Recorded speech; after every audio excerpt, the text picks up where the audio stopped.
Have you ever been driven to rage or lifted to new heights of spiritual belief, all from the words of a song? If not, then you haven't heard the beautiful voice of a bard in your group. His voice rings out far and true, so you can march your units anywhere on the map and still benefit from helpful buffs. Using multiple bards in your build layers the effects and ensures that your troops will only grow stronger as the battle draws on. Despite being a consistent support character, they do need to be in a state of constant casting, and thus are extremely vulnerable to enemy attacks. Bards also suffer from terrible stats and a grind that can be a tough pill to swallow. Hi, I'm Mikey from Tactics Live Tournament, and today I have another episode in the Job Focus series. The goal of these videos is to crack open the hood on each class, present technical information in a simplified way, and help you make better choices when raising your squad.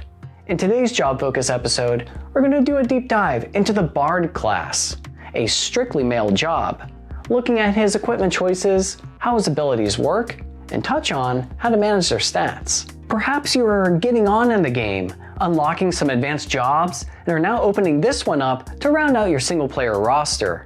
Or you are in need of a unique healer that exudes style from the back row for your multiplayer games.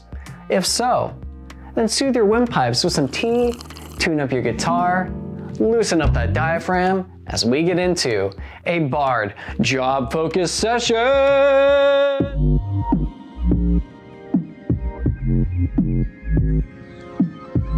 At the end of every male magic user's journey lies the BARD, a unit dedicated to assisting his allies by retreating to the back ranks of battle and singing.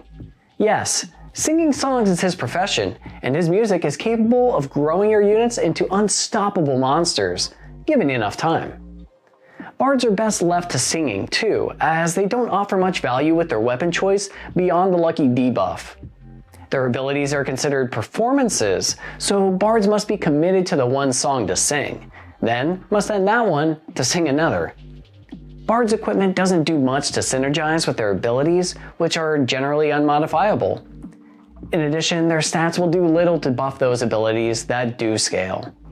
All that said, there is a place for such a support character under the right circumstances, and with enough luck and persistence, you can turn the tide of battle with the right buff at the right time. To unlock the BARD, you will need a level 2 chemist, a level 3 black mage, a level 3 white mage, a level 3 time mage, a level 3 mystic, a level 5 summoner, and a level 5 orator. Typically, male characters go down the melee-oriented job path, so it may be easy to miss this one on your first playthrough. Given the dedication needed to unlock the BARD, you will want to be sure you can get through the grind and have it be worth it for you in the end.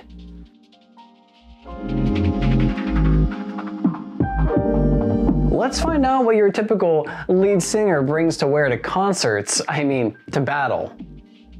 Bards have a unique weapon type, instruments, though they only come in one type, harps. They have a strict 3-tile targeting distance, like books, though units can still be targeted if they're within the line of sight and the minimum range. All 3 instruments that are available in the game have a chance to inflict a debuff or effect.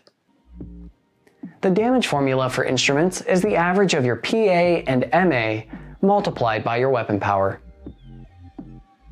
For your instrument of choice, you could opt for the fairy harp, which has the chance to charm your target regardless of gender. This could be obtained from poaching a Tiamat. Otherwise, a bloodstring harp which saps HP can be purchased from the shop. We have hats and clothes as our options for the rest of our equipment. Here, I recommend gearing for speed, so you can act more often to switch up your songs or escape from danger. As such, Acacia hat is solid here, followed by a thief's cap. Same strategy for the body, so ninja gear for the +2 speed is awesome. Definitely consider Brave Suit as well so you can protect yourself with re-raise. For accessories, you can utilize Brigand's Gloves for the extra speed and haste, or Gaius Calige to help you move out of tight situations.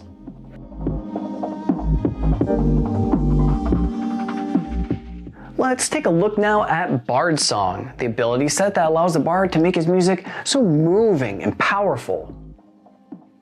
We start with a chart detailing the various Bard song abilities by their name, their execution rate in clock ticks, their success rate, and their effects.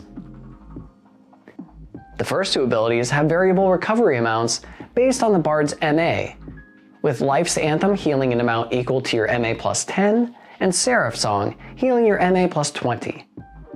Rousing Melody, Battle Chant, and Magical Refrain all have a 50% chance to increase allies' speed, PA, and MA by 1 respectively.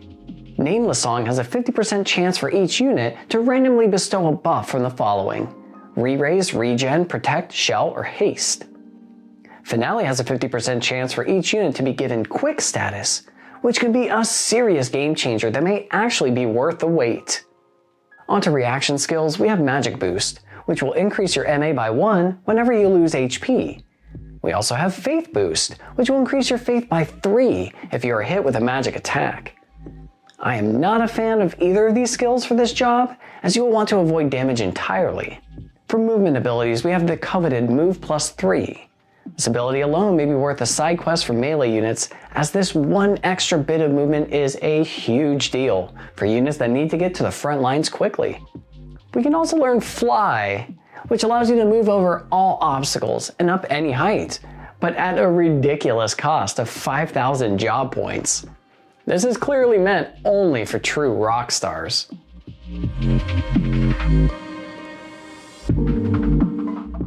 Lastly, we take a look at the Bard's stats, and what awaits us after this arduous grind. Like your typical caster and every job that had preceded this one, we get 3 move, 3 jump, and the bare minimum 5% class evasion rate. This further reinforces our need to stay out of harm's way. For class stats, we suffer 55 to our HP, 50 to our MP, an astounding 30 to our PA, a welcome 115 to our MA, and our speed stays at 100. That is a deplorable stat line, erasing all your gains to your HP and MP that you've developed up to this point. PA doesn't matter so much, but still a tough blow to take.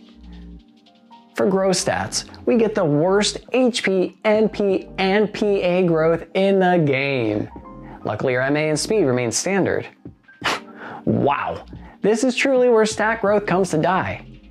Keep in mind, this is perfect for de-leveling characters with, and by the time you unlock the Bard, you may want to start pumping up your stats anyway.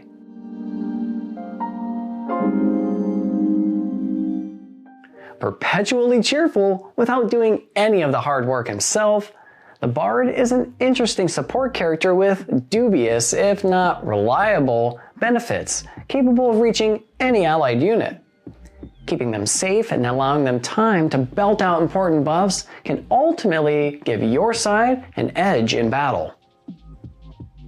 Instrument weapons are exactly like books, where they have a strict 3-tile targeting range, and use the average of your PA and MA times your weapon power. They do come with the added benefit of triggering a debuff or can absorb HP. Bards benefit most from speed bonuses on their equipment. While this doesn't affect the casting rate of their songs, it does give bards more flexibility by allowing them to act more frequently. Life's Anthem and Seraph Song restore HP and MP based on your MA, and twice as much MP as HP. This isn't a substantial amount, so chasing MA boosts through hats and accessories won't scale well compared to the impact of speed boosts. Bard Song is a performing action, and like casting, will put the Bard in a continual state of vulnerability. Keeping your Bard far away from enemy lines is advised, as there are no targeting restrictions to their songs, besides sleeping and KO allies. Bard stats are hot garbage all around, so not only are they best left for learning when your stats are finalized, but they also make great units to de-level your troops with.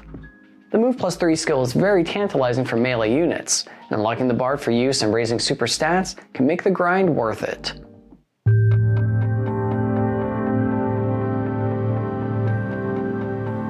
This concludes this episode of the Job Focus series with the Bard.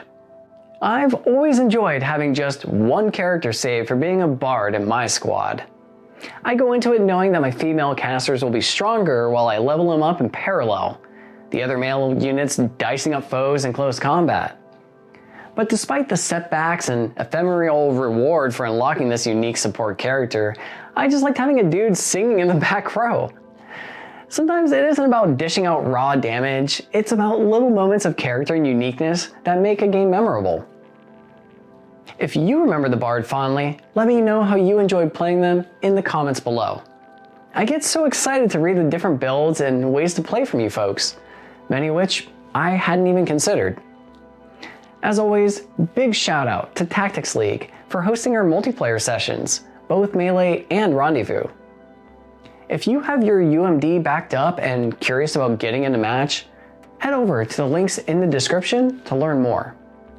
The moderator, Yoshinja, has been hard at work on a super refreshing, well-balanced PvP patch that could definitely use some more testing, so feel free to drop into their Discord, say hi, and ask for help getting set up if you need it.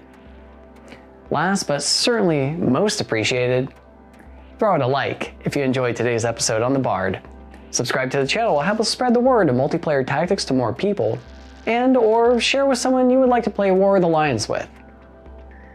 This is Mikey from Tactics Live Tournament, signing off. I will see you in the next episode. And until then, be well everyone.